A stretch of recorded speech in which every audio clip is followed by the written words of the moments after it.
«Эхо Москвы» в Уфе и общественная организация «Берзямлек» представляют рубрику «Говорим по-башкирски». Наездник. Хыбайлы.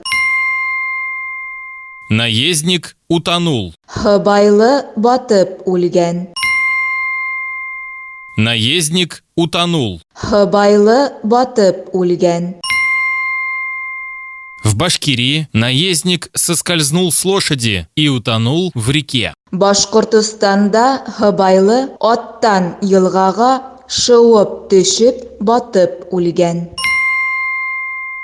В Башкирии наездник соскользнул с лошади и утонул в реке. Башкортостанда Хыбайлы аттан елгага шыуып төшеп батып үлгән.